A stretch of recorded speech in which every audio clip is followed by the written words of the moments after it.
আসসালামু আলাইকুম dear viewer, ইউআইল্যাবের পক্ষ থেকে আমি মাহমুদ সবাইকে জানাচ্ছি স্বাগতম। আজকের ভিডিওতে আমরা দেখব অ্যাডোবি ফটোশপের মাধ্যমে কিভাবে রেইন ইফেক্ট তৈরি করা যায়। সো চলুন শুরু করা যাক। শুরুতেই আমরা একটি ইমেজ ওপেন করে নিচ্ছি। এবার নতুন একটি লেয়ার ক্রিয়েট করলাম এবং এই লেয়ারের উপরে আমরা ব্ল্যাক কালার অ্যাপ্লাই করলাম।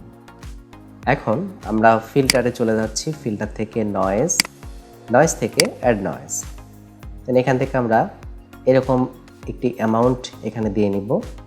এখানে অপশনে ডিস্ট্রিবিউশনে ইউনিফর্ম এটা সিলেক্ট থাকবে এবং মনোক্রোমেটিক এখানে আমরা টিক চিহ্নটা রাখবো। দেন ওকে করার পর আমরা এখন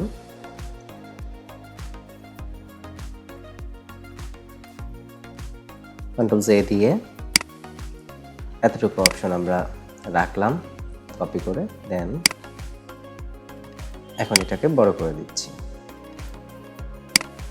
এবার আমরা যেটা করব, ফিল্টারে যাব। ফিল্টার থেকে ব্লার থেকে মোশন ব্লার।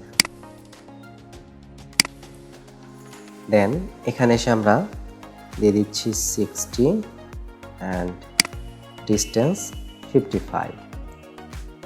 দেন ওকে করার পর এখন আমরা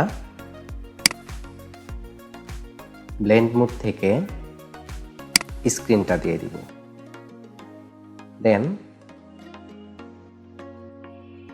আমরা এখন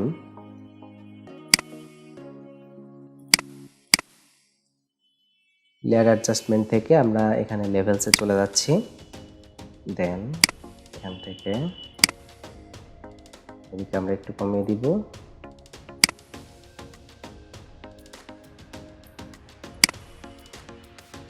এভাবে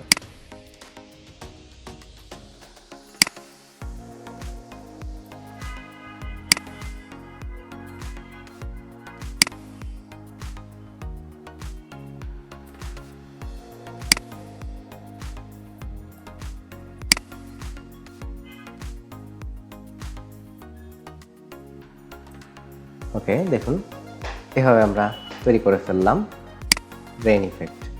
সো খুব সহজে আমরা এইভাবে রেইন ইফেক্টটা তৈরি করে ফেলতে পারি। আমরা যদি এটাকে গ্রুপ করে এটা অন অফ করি, সো দেখতে পাচ্ছেন খুব সহজে আমরা কিভাবে অ্যাডোবি ফটোশপের মাধ্যমে রেইন ইফেক্ট তৈরি করতে পারি। এখান থেকে আমরা অপাসিটিটা একটু কমিয়ে দিতে পারি। ওকে, সো আশা করি বুঝতে পেরেছেন যে কিভাবে আমরা অ্যাডোবি ফটোশপে রেইন ইফেক্ট তৈরি করব। সো ধন্যবাদ এতক্ষণ সাথে থাকার জন্য। আল্লাহ হাফেজ।